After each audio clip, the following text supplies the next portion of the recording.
Tuan-tuan yang dirahmati Allah, yang disayangi Allah, yang dimuliakan oleh Allah Subhanahu Wa Taala. Tuan-tuan, benda yang paling mahal dalam kehidupan kita adalah iman. Lebih berharga daripada kita memiliki kekayaan berbilion-bilion, berjuta-juta dalam akaun kita, tuan-tuan.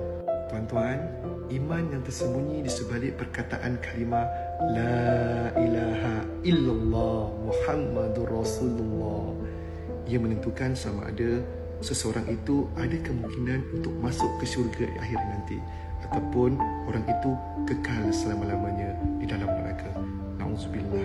Tuan-tuan yang dimuliakan oleh Allah Subhanahu Wa Taala, saya pesan pada diri saya yang penuh dengan kelemahan, saya pesan pada tuan-tuan, jangan melihat kejahatan orang lain macam dia pasti masuk neraka, dan jangan melihat kebaikan diri sendiri macam pasti kita masuk syurga.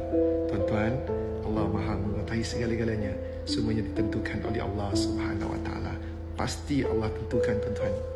Dan sentiasa ajari diri kita, mata kanan melihat kebaikan orang lain, mata kiri melihat keburukan dan kekurangan diri sendiri, tuan-tuan.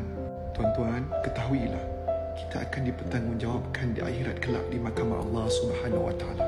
Setiap apa yang kita lakukan di atas muka bumi ini, setiap apa yang kita memiliki di atas bumi ini, kita akan dipertanggungjawabkan di depan Allah Azza wa Jalla. Jika kita melakukan kebaikan di dunia dulu, ketahuilah kebaikan itu akan kembali kepada kita di akhirat kelak, tuan-tuan. Dan jika mana kita melakukan kejahatan di dunia dulu, ketahuilah, tuan-tuan, kejahatan itu akan kembali kepada kita di akhirat kelak dengan penuh kesesaan, dengan penuh kehinaan, tuan-tuan. Baik diganjarkan dengan kebaikan, jahat diganjarkan dengan kesesaan, tuan-tuan.